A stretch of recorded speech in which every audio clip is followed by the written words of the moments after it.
Bonjour, je suis Daniel Murgui-Thomas, journaliste télé devenu médiatraîneur et coach en leadership émotionnel. Aujourd'hui, je vous propose un exercice que je recommande à mes clients à l'issue d'une formation au langage universel des couleurs DISC. Tentez, lors d'un reportage TV, de deviner la couleur dominante d'une personne via son comportement observable. En prenant en compte ce qu'elle dit, il est également possible de retrouver les valeurs qui l'animent. Mise en pratique avec Henri d'Anselme, le héros au sac à dos d'Annecy. Pour moi, c'était impensable, intolérable de laisser faire ça en face de moi sans réagir. J'ai d'abord songé à consacrer un post au traitement de cet événement par les chaînes d'infos en continu, tant j'y retrouve ce que j'enseigne en média training à propos de la mise en scène de l'information. Mais en tant qu'accrédité Arc-en-Ciel Disc, c'est finalement l'acte de bravoure de cet ancien scout et ce qui l'a motivé qui a retenu mon attention. Il m'a paru intéressant, à partir des reportages qui lui ont été consacrés, d'identifier sa couleur disque dominante. Un indice très important nous a été donné dans la presse lors de la venue du président de la République en Haute-Savoie le lendemain des faits.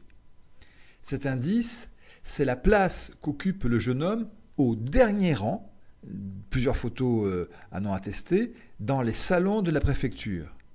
Et ça témoigne vraiment d'une certaine humilité.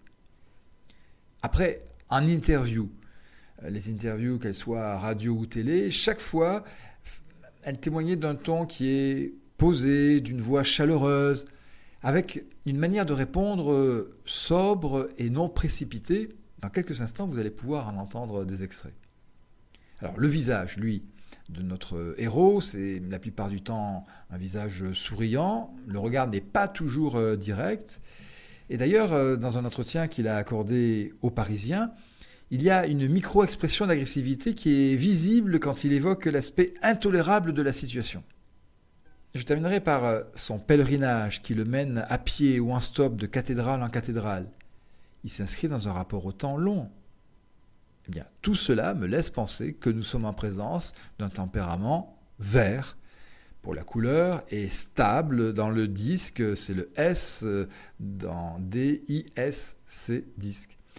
Et le vert, le stable, c'est en fait un profil extrêmement paisible, dont l'une des caractéristiques est néanmoins de sortir ses griffes si l'on s'en prend à un membre de son groupe. Reprenons maintenant ces déclarations à BFM TV afin de retrouver quelles sont les forces motrices d'Henri d'Anselme. Alors les forces motrices, c'est en fait pour chacun d'entre nous le fruit de nos expériences, de nos croyances et de nos valeurs. Sur les 6 motivations qui ont été identifiées par Edward Spranger et que donne à lire un profil arc-en-ciel, il y en a 3 inconditionnelles qui apparaissent nettement. La première nous est suggérée au moment où Bruce Toussaint interroge notre héros sur ses choix politiques. Vous avez un engagement religieux qui est très fort, mais est-ce que vous avez aussi un engagement politique ?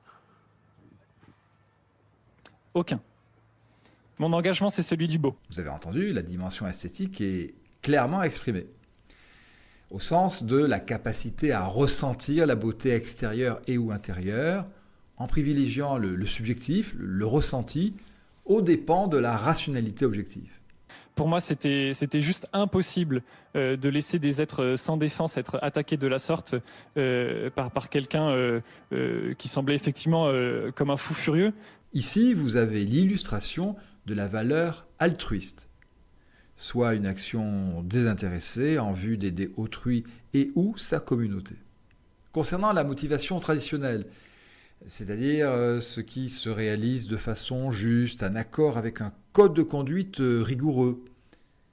Elle se reconnaît notamment ici. Poussé par quelque chose de très fort aussi intérieurement, j'ai agi comme l'a fait Arnaud Beltrame d'une certaine manière aussi. Il y a dans les valeurs, les 6 énoncées par Edward Spranger, également la valeur ou la motivation utilitaire ainsi que l'individuel. Et là, elle me semble très très faible, quels que soient les écrits ou les audios qui lui ont été consacrés. Mais si vous avez bien compté, ça en fait 5. Il manque une dernière motivation, une dernière valeur. C'est ce qu'on appelle chez Arc-en-Ciel Disque la motivation cognitive. C'est la compréhension et la systématisation de la vérité objective par la connaissance intellectuelle. Et elle apparaît particulièrement soutenue.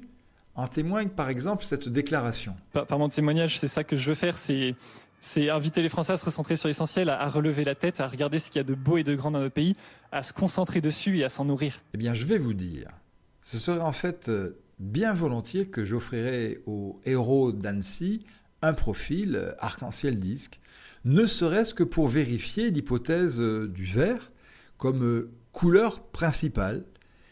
Car chez un stable, puisque c'est ce qui est associé à la couleur verte, il y a ce qu'on appelle l'assentiment du moi à des forces perçues comme alliées. Et là, son articulation avec les autres couleurs sera utile à connaître. Par exemple, l'opposé du vert, c'est le rouge. Et le rouge donne toute sa force au mot « agir » qui est très souvent prononcé dans les interviews qu'a accordé justement Henri d'Anselme. Et puis aussi, il va s'agir de valider les 4 motivations que j'ai identifiées plus haut.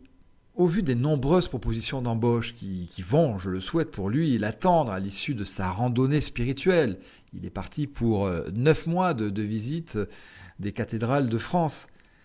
Là, parce que c'est le principe même d'un profil arc-en-ciel, la comparaison de ces styles naturels, lui dans un environnement extrêmement habituel et adapté, plutôt donc en réaction dans un environnement souvent professionnel. Là, ça va être intéressant de comparer s'il y a des grosses différences ou pas, et surtout d'éclairer ces 2 styles par ses valeurs.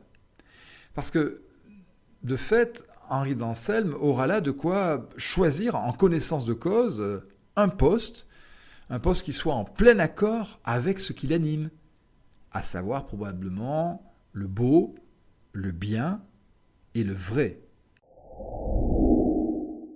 Voilà, c'est la fin de cet épisode du laboratoire.